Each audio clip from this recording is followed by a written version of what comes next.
All right. Well, good afternoon, good morning, good evening from depending on where you are in the world there.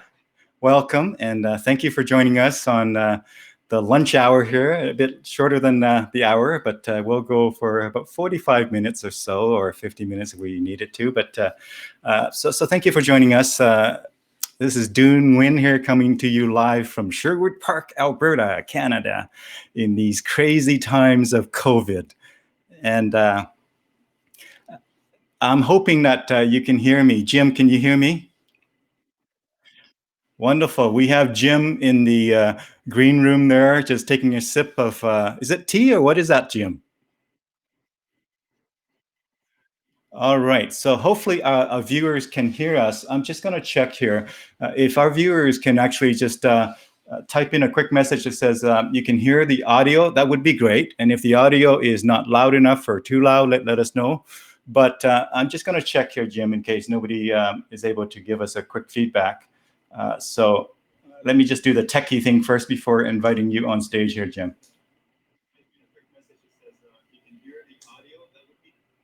Okay, we have audio. I just confirmed that, Jim. So we have audio. So again, welcome and thank you for joining us on this fine afternoon. It looks pretty sunny out there.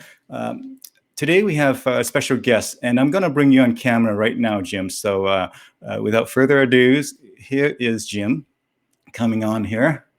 And hey, there you go. So there you are. So hopefully you can hear me, Jim, and we'll just get rid of this here. So welcome. How are you doing today, Jim? Doing pretty good. I had an early morning video conference with my TD Bank financial advisor, and he told me all the bad news, etc., blah, blah, blah. Yeah. I was just typing a message there. So that's great. Wonderful. So thank you for taking the time here, Jim. I know that you have a lot of stories to share. You have quite a diverse background, right? For some of you who are watching, those of you who are watching right now, some of Jim's background is actually crawling right across the screen there, which is trying out a new technology here.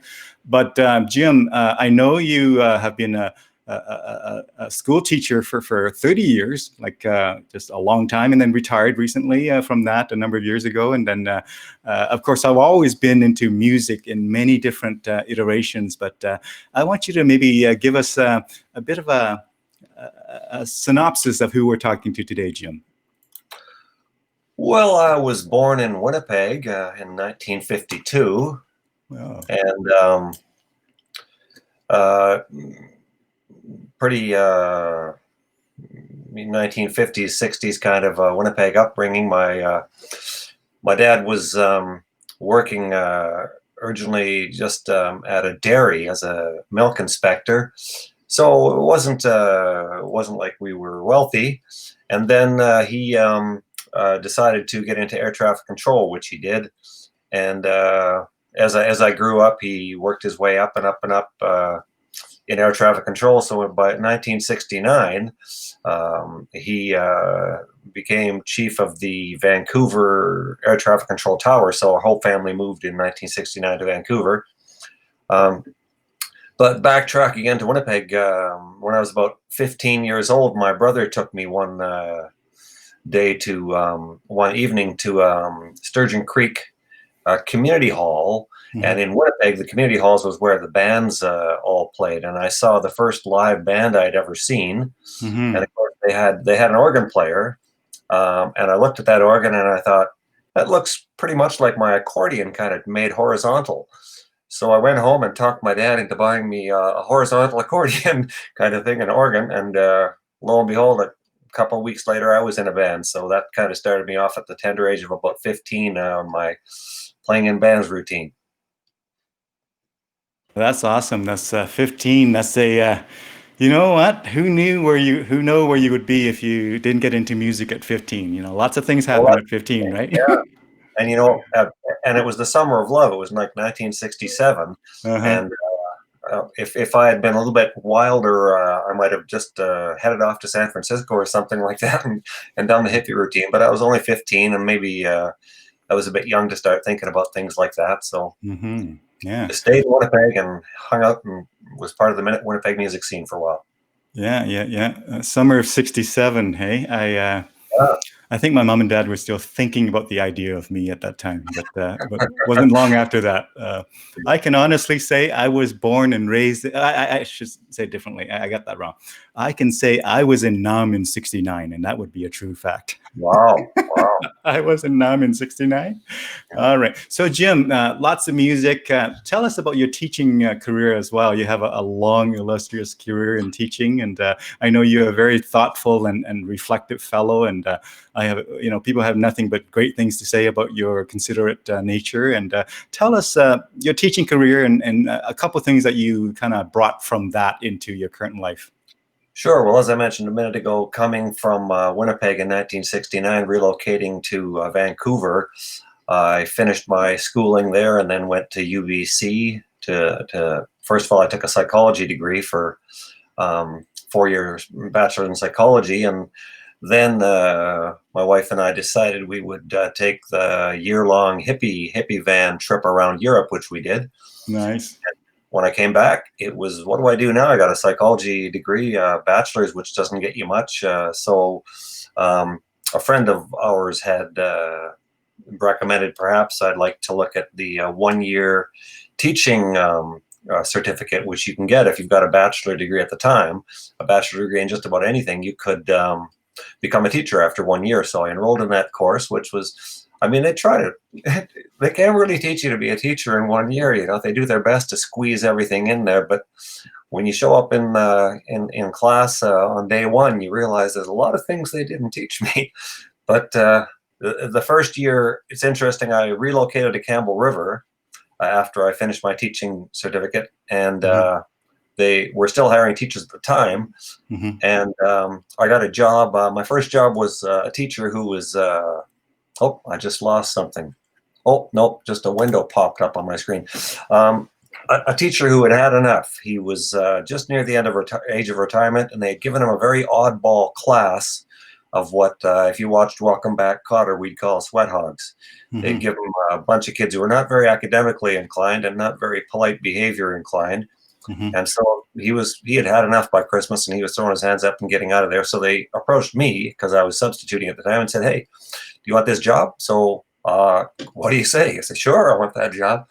But they were pretty rough class. I was told to F off in the first week by a grade 6 boy who made his way down to the principal's office for that. But no, after I kind of settled in, I ended up with a lot of years of grade 4, grade 3, and that was just fine with me because they were much more respectful. Well, we owe you a debt of gratitude for spending 30 years or 30 plus years with young ones who can be a little bit difficult at times, I would imagine. Hey, Jim. Well, the nice thing is that retired now, and this is many, many years later, a bunch of these students are in their 30s and some of them in their 40s, and they've befriended me, some of them on Facebook, and we reminisce sometimes over some of the positive times we had, and it's kind of gratifying to know that somebody says, "Oh, you were my favorite teacher," that kind of thing. But they're probably saying it to all the other teachers too. Well, I have always wanted to be a school teacher. I ended up being somewhat of one, teaching at several universities on contract, but I want to be a high school teacher, and took a sidetrack there with various careers, ended up doing a lot of university teaching. But Jim, just a quick check-in. Can you see the public tab on your screen where you can see everybody's comment? For example, Dana said hi, and Robert said hi. I don't know if Robert, hopefully you're still there. Can you see that on your screen, Jim?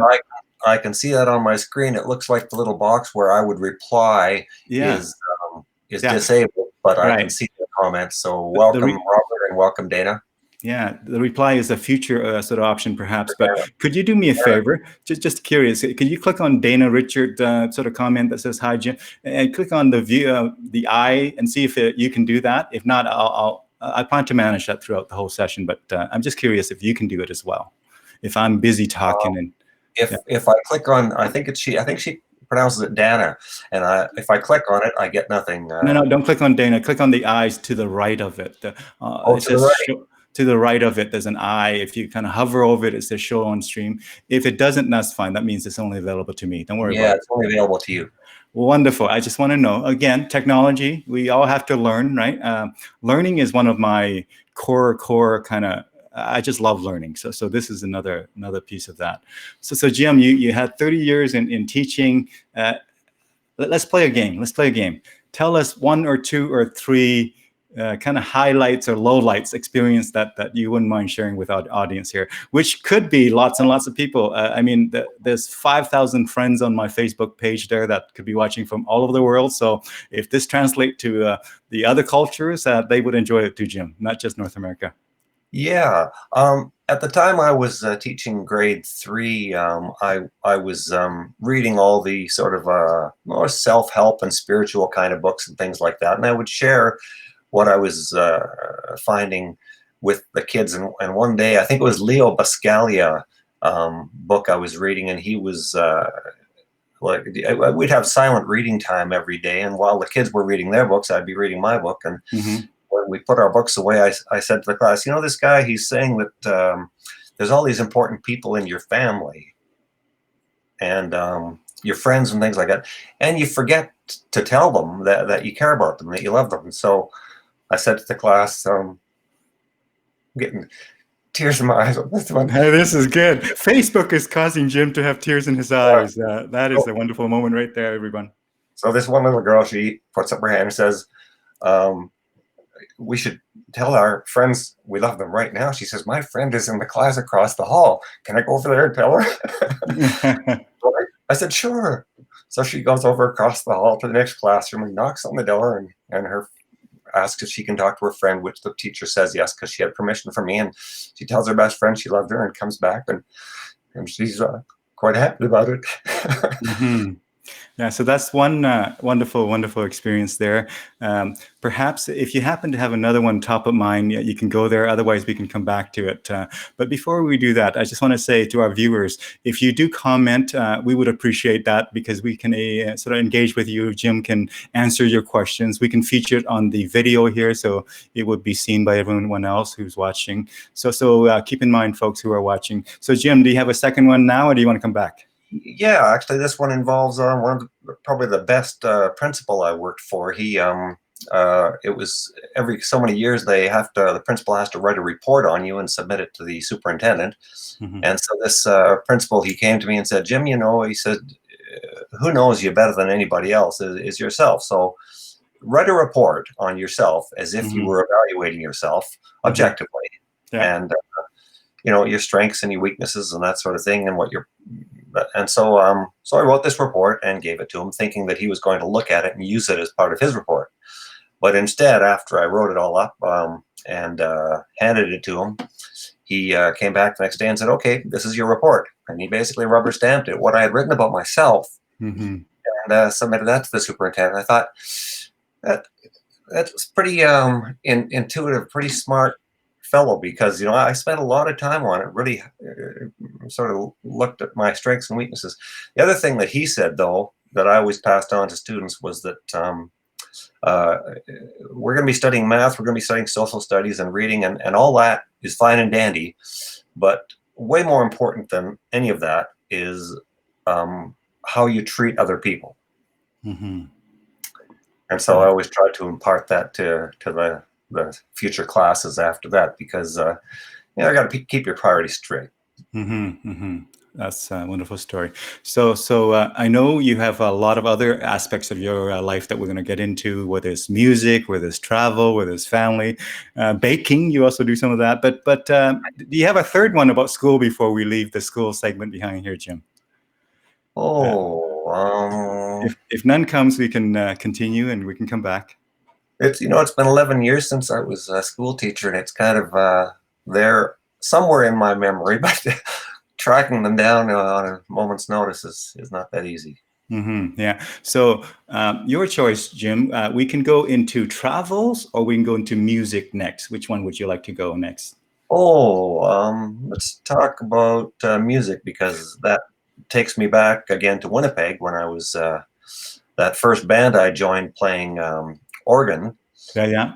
Um, I can't remember why that particular band ended, but when it did end, I was there was a radio program in Winnipeg that's kind of featured musicians listings of who was looking for somebody, and there was a band looking for an organ player.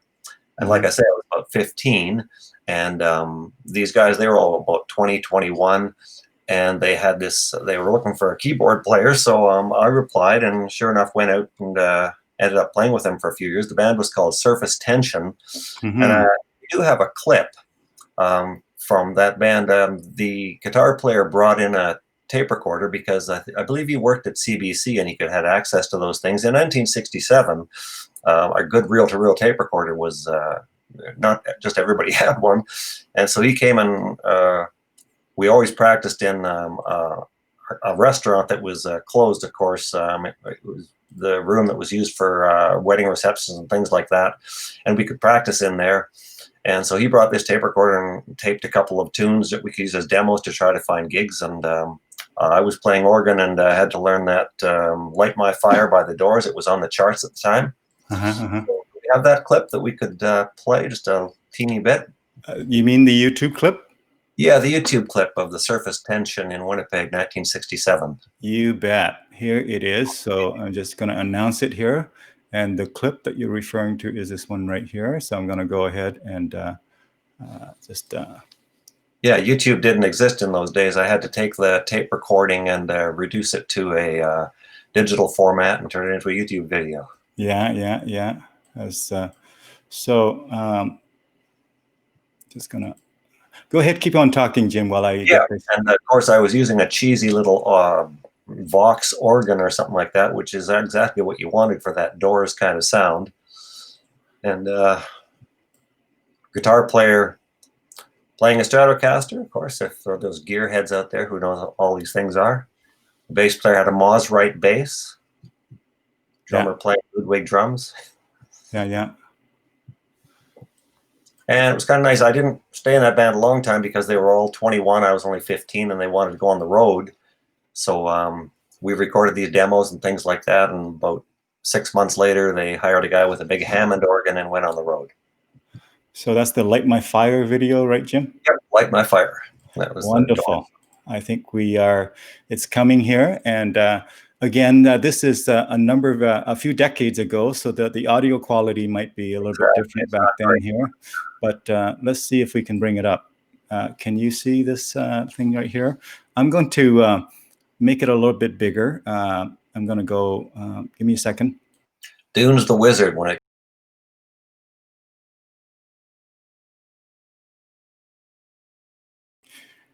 There's the video there, and it looks like... I'm seeing a YouTube how about page. now? There it is. That's the one. Yep.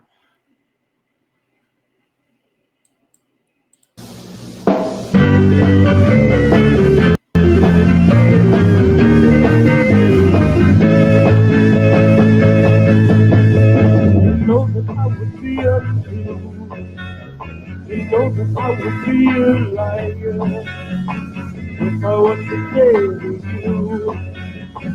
No, we couldn't get much higher. Come on, baby, let my fire. Come on, baby, let my fire. Gotta set the night on fire. There we go. Yeah. So that I don't think there's all that many people that have recordings from 1967 of a band that they were in. So I'm kind of fortunate that that they did that recording. Of course, all with the intention of scoring some gigs. And one of the memorable gigs I remember we had was there was a kind of a paddle wheel boat. I think it was called the Red River or River Rouge or something, Queen, a paddle boat. And so we got a gig on there there was some big party where they were cruising up and down the river and our band was playing, and that was kind of fun. Yeah, yeah.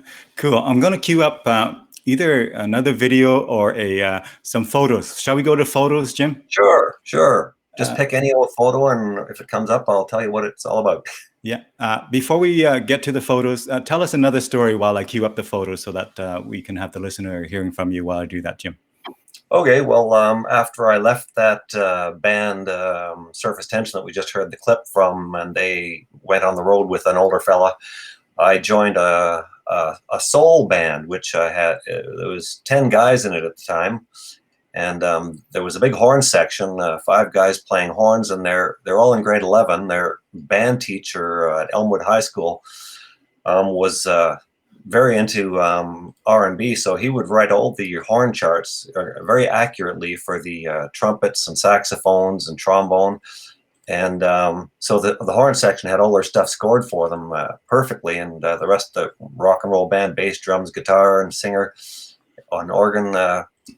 It was really a fun band to be in because that was a lot of music going on. Of course, in those days, you'd get a gig and you play for three hours and maybe get $100 for the whole band. So it was a 10 guys. We get $10 each. Cool. Yeah. Let's see if we can show this thing here. Yeah, I sent Dean some photos and YouTube links and things like that. So he said, oh, there's one. That's when I moved to Vancouver and ended up playing in a band. It was about the time that David Bowie was big. So we were playing things like Suffragette City and that. And we were playing, I believe, York House Girls School. We got a lot of gigs at high schools. And I think that's where this picture was taken. And we were doing some pretty wild stuff. And of course, Paul Wickett, the singer behind me, sort of, he'd stomp around the stage, trying to do his best kind of glam rock thing. And the neat thing about this picture is I found out about a year ago that the singer, Paul Wickett, who's behind me in the picture, I thought he was dead because he had some health issues, and he heard somewhere that I was dead. And somehow a person who knew both of us contacted us a year ago, and we both found out that we weren't dead. So I went to Vancouver and visited him, and we got in my car and took a trip to it's like a day home where our drummer, who's had some mental issues and that sort of thing, he was living. And so the 3 of us from that band, we got together and had a really nice visit. Like I say, that band was from 1970, I believe, 1975. Right. I like to, I'm just going to rearrange this, so be patient with me while I just do this here, Jim. I'm going to go ahead and do that.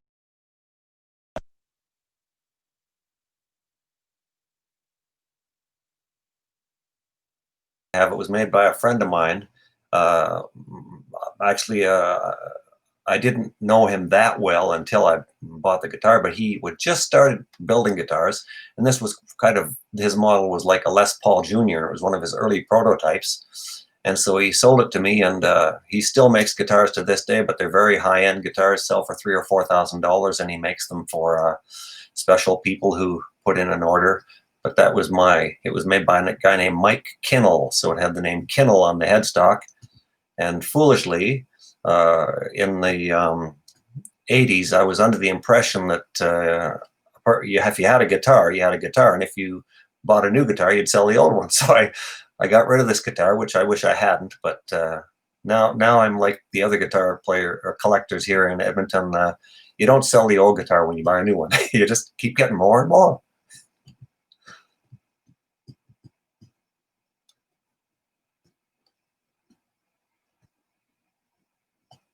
And where are we now? I'm still talking. I don't have too much more to say about this picture, but I did notice the blue jeans, the cuffs were rolled up. So, all right. What I would like to do, Jim, is to have you kind of do a rapid fire on about a dozen photos or so. To just tell us a quick story on that. I know you have a lot to share about travels as well, and family and cooking, and dare I say you are a great baker, so very enthusiastic at that. So let's spin them through them here. So here's the first one. Tell us about this. That's fairly recent. I think probably at our Wang Dang Doodle Jam, we started hosting a Wednesday jam at Big Al's House of Blues, which has now changed its name to Shaker's Roadhouse. But Big Al's House of Blues brought us in as a Wednesday jam on in 2015, and we lasted there for a while. When it became Shaker's Roadhouse, we decided to move it to another location, which is where we are now. We're at the Leaf Bar and Grill every Wednesday, at least when the pandemic's over, and we always have a great bunch of musicians come down and join us. So keep that in mind for when the pandemic restrictions relax and the Leaf has its Wednesday jam again. Next picture. Yeah, so what I'm going to do, Jim, I'm going to spin through all the photos, and I'll be off camera, so you won't hear me at all. That way, Okay. The photo can have the larger kind of screen real estate there. Sure. So, okay, that's that one we just saw. And this one, of course, the same place, the Leaf Bar and Grill. The funny thing this morning, when Dune and I got together to make this, test the system, I noticed this picture. I was wearing the same darn shirt that is in this picture, so I had to go change shirts because I don't want everybody out in internet land to think I only have one shirt. Next picture. Oh, that's a really good one. My wife and I, my wife Jane, she's on the right-hand side. We did a 3-month trip to South America. And while we were there, there's a lake. I don't think I pronounced the name of it right, but it's sort of spelled Lake Titicaca. And it's between Bolivia and Peru. And there's a small island out there called Amintani Island. And the people there, they don't speak English or Spanish. They speak Quechua, which is, I believe, the Incan language. So we found a travel guide to go with us. He's the guy that took this picture, and he could translate from Quechua to English. And we stayed overnight in their place. And they made us traditional food and introduced us to their 2 little sons. And apparently the locals on Amintani Island there, if they sign up for this sponsoring tourist overnight stay, once every couple of weeks, they get some kind of a subsidy that they can use them. So this was one of the few houses on the whole island that had electricity. So we were a bit spoiled there. Next one. Yep, this would be when we were doing our, started our Wang Dang Doodle Wednesday jam at Big Al's House of Blues. That object hanging up near the top of the ceiling was a giant harmonica, which was kind of Big Al's symbol. Now they've got that's gone, and they've got a poster behind it on the curtains that says Shaker's Roadhouse. But we got Sean Cooney over on the left, probably the best guitar player I've ever had the pleasure of being in a band with. Jim Olson, our tall Captain Picard looking bass player there on his Ernie Ball 5-string bass, and Cody Forsberg on the drums, and me over on the right-hand side with my 1978 Les Paul Deluxe. And I tell you, those early days of doing the jam at Big Al's House of Blues, it was just a peak musical experience for me, just playing with those guys. Oh, that's good. And yeah, that one. When my youngest daughter got to be a teenager, we thought it would be nice if she got involved with horses. It was my wife's idea. And so we went out and bought, first we bought a small horse, an Arabian horse, which she kind of outgrew. So then we bought this quarter horse, which was named Cola. And she did a lot of rodeo barrel racing and stuff like that with Cola. And when our youngest daughter moved to Edmonton to do her X-ray technician course, she had to find a new home for the horse. But she's kept in touch with the owners, and the horse did very well on the barrel riding circuit with its new owner, and is now retired from that and has had a foal.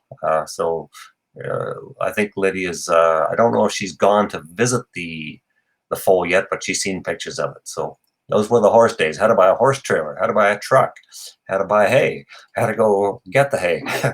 Now that picture's in Johannesburg when we were traveling around Africa for 2 months. We stopped at this one hotel. I don't know if we were staying there for the night or what, but we wandered in maybe for dinner or something like that, and they had this great big beautiful piano. So I thought to myself, I got to get Jane to take a picture of me playing this piano. And there were a couple of other tourists in the right-hand side there that were were laughing about laughing about it. Maybe it's because I was playing the wrong notes. I don't know. That was Johannesburg, and there's the final, not the very final version, but the version of Wang Dang Doodle that after we left Big Al's House of Blues, we Cody was now busy on Wednesdays, so we picked up Trevor Mullen to be our drummer. And of course, Jim Olson, Sean Cooney, Trevor Mullen, and myself became the new Wang Dang Doodle, hosting the Wednesday jam at the Leaf Bar and Grill. Oh, that's back at Big Al's House of Blues when Cody was still the drummer. Yep, probably 2015. I think you and I might have first met at Big Al's House of Blues, Jim? I think you're right with that, Dune. Yeah. There's that big harmonica hanging there, just that big harmonica. Yeah. Mm-hmm. When Al left to go to the Okanagan and open a B&B Airbnb with his wife. Mm-hmm. Oh, and there's a picture from when I was a school teacher. It's got the date on it, but I'd have to get a little bit bigger of a view of it to see what the date on it is. But it was the grade 3 class, Maple School, yes, which I did about 20 years of my 30 years of teaching was at Maple School. And some of these guys, like the real tall guy in the middle, back row, Todd Algard, he's a independent writer now living in Toronto. And oh, there it is, 1987, 88. So I had just come back from Australia, and my oldest daughter, Mariah, was born in Australia while we went on a teaching exchange to live in Brisbane for a year, and that's where my oldest daughter was born. So this must have been just back from the Australia days, and I probably had a mullet because they were kind of big at the time. But yeah, some of these kids I still keep in touch with on Facebook. And that in 2017, my oldest daughter, Mariah, had booked a trip to Thailand. And about a week before she was ready to go, it suddenly occurred to me I wasn't doing too much. And I said to her, "Do you want a travel companion?" And I thought she'd say no, because who wants their father coming along with them on a trip like that? But she said, "Yeah, that'd be great." So I couldn't get a ticket on the same flight because hers had been booked months and months before, but I got a flight so that I could be there before she arrived and then meet her at the airport. I'd already have the hotel ready and stuff. So that was a great trip. This was our elephant ride, which probably shouldn't have happened. She had said, she'd given me her list of what she'd like to do in Thailand.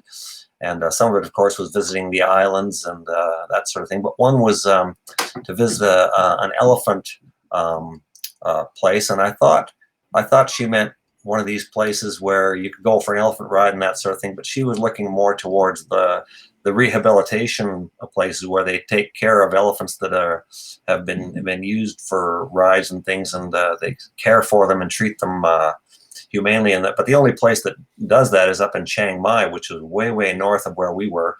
So we went for an elephant ride anyway, and had a great vacation together, just sort of father-daughter thing. It was really nice. Well, Jim, whether it's your story about your school kids that you were teaching or colleagues there, or whether your story about music or family, bandmates, I've always had a healthy respect for who you are and what you bring to our world. And this is just taking it to another, 5 more levels beyond that, Jim. Great stories. Keep on sharing them. I'm going to spin through the next photo here. Keep on talking, Jim. Okay. Yeah. Well, when we were in Africa, my wife and I went to Africa for 2 months. And there was most of the safaris you would take in vehicles. And you'd stay in the vehicle because there were things like lions and rhinoceroses and things that you'd be driving by. But there was one place where you could actually go on a walking safari, and they just sort of sent us off in this great big area, and we saw all kinds of things, zebras and giraffes, and just kept a respectful distance and things. But I guess the reason they allowed it to be a walking safari is because there probably weren't any big lions and hippopotamus and rhinoceros and that sort of thing. But I thought it was pretty cool to be just walking around with the giraffes. Oh yes, when we do the jam at the Leaf, I got the idea one day that it would be nice to have Wang Dang Doodle t-shirts. And so I contacted a guy who made me up a bunch, and we gave one away free. Each week we give away one free t-shirt. The guy on the left there is Fred Colson, who has been a really good supporter of our jams. He comes out and the people who come out at the jam and spend money, like Fred, he'll spend money on food and drink and that sort of thing, and really support the jam, because the pub does have to make some money to keep the jam going. But Fred showed up in his Wang Dang Doodle t-shirt, and I was wearing mine, so I had to get a picture with Fred. This one's going back a ways, 1974. The band was called Riff Raff, and we were playing some kind of a Valentine's function, which is why Jim Bescott, the bass player, has that little heart on his pant leg. But Jim Bescott was our original bass player in that band, and he later went on to become very big in the Vancouver punk scene. He was in a band called the Young Canadians with who's the guy? Art Bergman, and they really put Vancouver punk on the map. Did some recording and things like that. Unfortunately, Jim struggled with manic depression, is what they called it back in the day. I guess it's more of a mood disorder, I think they call it now. But he lived a very colorful life and died probably, I'd say, about 10 years ago in a tragic accident. But yeah, it was fun playing with Jim. He was he always had ideas. He was just, his head was full of wild and crazy ideas. I guess part of the manic depression kind of thing. He'd be up or he'd be down, but always just creative. Oh, and that was at the motorcycle show, not this year, but 2 years ago. I went down there with my daughter Mariah, because she owned a Harley, and about 3 years ago, she said to me, "You should get a bike." And it didn't occur to me. I was retired, so I could do anything like that. And I hadn't ridden a motorcycle since my days in Winnipeg, because at the age of 16, I got my license and drove a little Honda 65 and then a Ducati. I think it was, can't remember the size, maybe 250 or something like that in Winnipeg. But I had not ridden motorcycle, but my driver's license was still approved to drive motorcycle. So lo and behold, I went and bought myself a bike about 3 years ago. And I tell you, during this pandemic, it certainly is a joy, because I can socially distance getting on my bike and going for a nice ride. Yes, I understand. I had a couple of motorcycles back in the 80s and haven't had them for a few decades now, but I still have, as you know, they keep your driver's license valid even though you haven't driven for a while. Don't know if, but yeah. You're right, now is kind of early in the year for it, but for the gravel on the road and that sort of thing, but that's not stopping me. This picture of a giraffe, I was lucky enough to snap that. Apparently when a giraffe drinks, they have to put their front legs way apart like that to be able to get down and drink. But it's a very interesting position, because if suddenly a predator like a lion came running up, it takes him so long to get out of the position to run that the giraffes are very careful to not get into this position unless they know it's perfectly safe. So I was fortunate enough to just be there when this guy did that, and I snapped the picture. And I think it was the guy who was driving the vehicle, the safari vehicle, was telling me that that story about how a giraffe is really in a compromising position when he's drinking. Oh, and we went out in Kenya. We went to visit a Maasai village. The Maasai people live there, as they have done for, I don't know, since forever. But they were teaching us their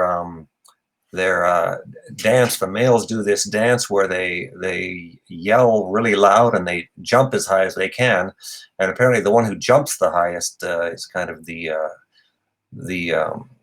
star, the most fiercest warrior, or something like that. Now, the guy who's wearing the funny kind of hat, like you got me and you got the guy jumping opposite me, but behind him is the guy with the big tall hat. Now, that hat is made out of a lion's mane, and apparently he is allowed to wear that hat in the Maasai in this village because he is the top warrior that's had the most success with, yeah, that guy. So it was quite interesting learning about the Maasai people, and we stayed overnight, and they had a big fire, and we sat around exchanging stories with the Maasai warriors. It was quite interesting. And that is when I first moved to Edmonton. And the reason I moved to Edmonton, I retired from teaching in 2009 in Campbell River on Vancouver Island. And because our two daughters, Mariah on the left and Lydia on the right, were both taking college courses here. Lydia was becoming an X-ray technician, and she's moved from that. She's catapulted herself into working for Canon Medical as a systems software specialist. And Mariah over on the left, who got me into the back of the motorcycle things, she is working in the insurance business. So that's taken, I think, on a bridge in Harlech Park. I'm not sure, but that was the family around 2010. Mm-hmm. So Jim, wonderful stories. Love to hear more. We're going to get back into music a little bit, and you might want to show a video or so. Is that right? Actually, what I'll show is some CDs, because one of the highlights of my musical adventure was as I was a teacher during my school teaching career, I met another teacher, and we became the Satisfactory Guys, and recorded original tunes. That was the first one we did in 1982 on a 4-track recorder, and then did another one in 1987 called Incognito. At the time, Richard was a bit of an artist, so he did the sketch for the cover of this one. The third one we did in 1990, it was called Sex for Secrets, and it was kind of like we wrote this song that was kind of a James Bond thriller, and that was called Sex for Secrets.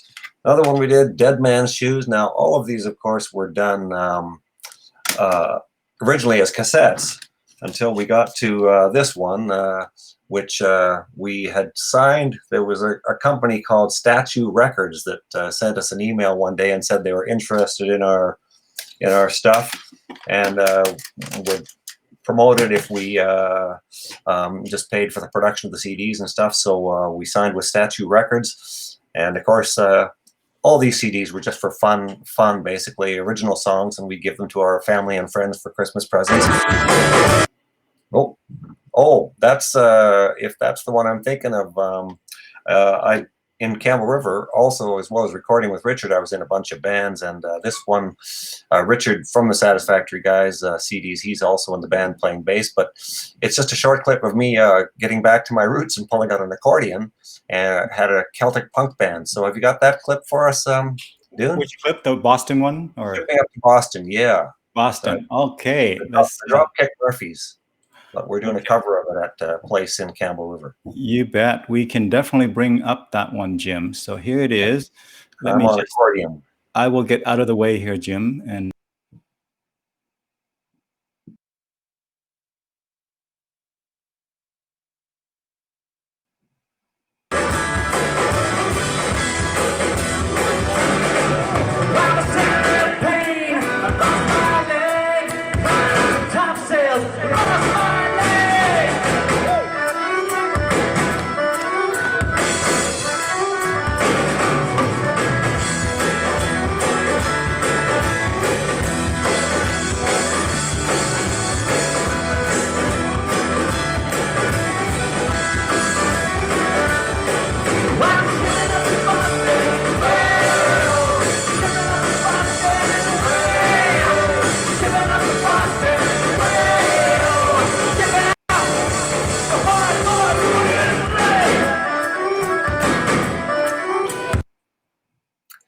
Right. So that is interesting, because that's how I started in music when I was like about 12 years old, is playing accordion. And there I was in 2008 in a Celtic punk band playing that. And speaking of punk bands, this is the band I'm in right now that's on hiatus because of COVID. And Quinn McKendry, John Hewitt, Gary Keeler, and Emmett Van Eaton, and the band's called The Frantics.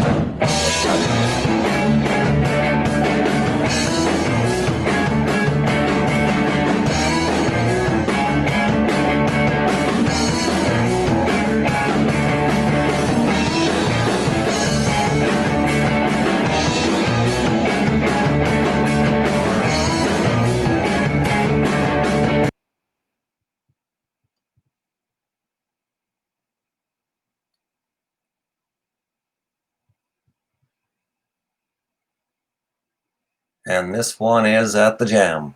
Here in some stranger's room, late in the afternoon. What am I doing here at all? There ain't no doubt about it. I couldn't believe.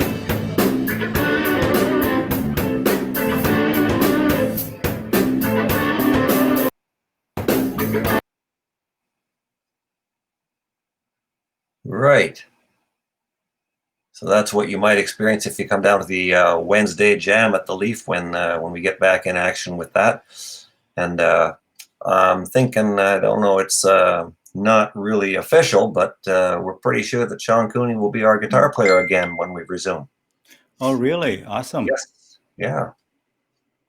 So, Jim, we've been on for a little while now, sort of on our way to kind of wrap up here. I'd love to hear from you anything that you wanted to share that we haven't shared yet and I haven't asked you about yet. Anything at the top of mind? Well, just one last thing is I have always been into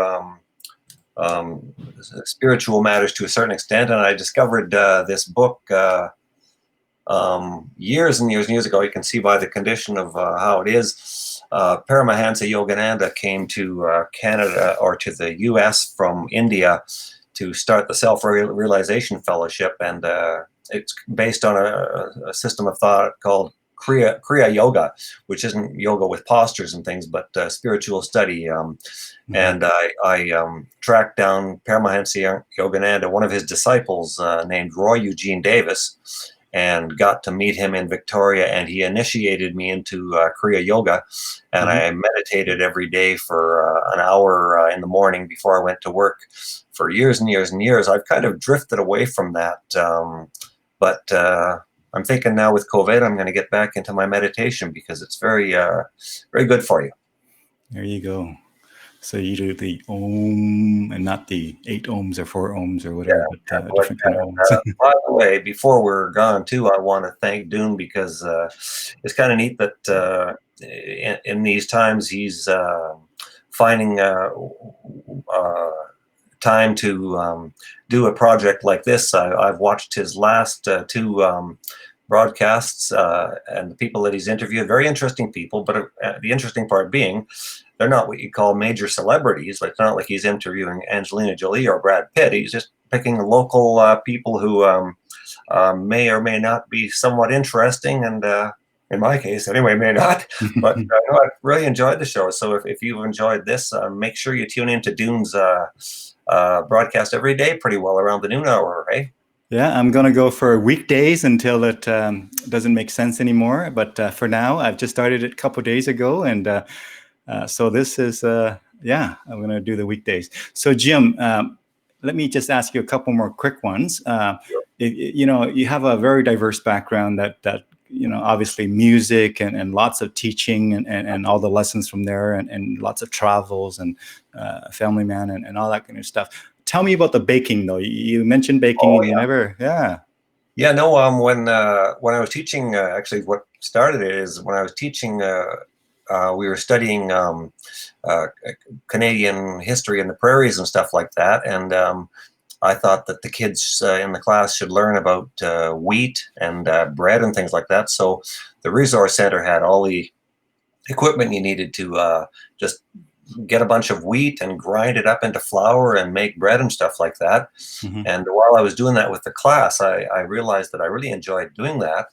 So I started at home, mostly, not bread mostly at home, but I found a really good muffin recipe, which I've been using for, I don't know, at least the last 30 years, because my daughters remember eating these muffins when they were just little kids. So baking muffins quite often, and lately it's been cinnamon buns because, of course, with the COVID thing, we're all at home. We got more time on our hands than you know what to do with. So, yep, my wife does an incredible job of cooking up gourmet, mostly vegetarian meals, but she leaves the baking to me. Yeah. So in closing off, I'd like to ask you one question that has three responses. One would be the question is, if there were three sort of top level big things that you can summarize, what would those three things be that you want our viewers to kind of take away from this conversation that we just had here? How would you summarize some of the key sort of insights that you shared, some of the stories and experiences? I think that three key words to keep in mind all the time are gratitude, acceptance, and there's one more. But the gratitude was kind of neat that Deb brought that up at the end of her presentation yesterday. This gratitude, we live in probably arguably, the safest, most prosperous country in the world. So fortunate to be here and to have a roof over my head. I mean, so many things you can be grateful for every day. Maybe get up in the morning and think about what 5 things you can write down that you're grateful for today. Acceptance, it's quite a big deal right now with COVID, but it's always a big deal just to be able to accept the way things are rather than the way things you wish would be. And the third thing I was going to mention was kindness, and just being kind to other people. You bet. Those are the powerful trio there, my friend. Gratefulness, acceptance, and kindness. I think we're going to leave our viewers on that note. And so, Jim, wish our viewers a happy afternoon, and we're going to say bye here. So yes, thank you, folks, for tuning in. Ma'am, remember to tune in tomorrow, same time. New person. Hey, Jim, do you want to do an a cappella to take us out? You're free to do an a cappella or something. I'm not much of an a cappella. Yeah. All right. Well, good with that. Have a good day, folks, and take good care of yourself and take good care of one another. And thanks, Dune. Thanks, Jim. Really appreciate it.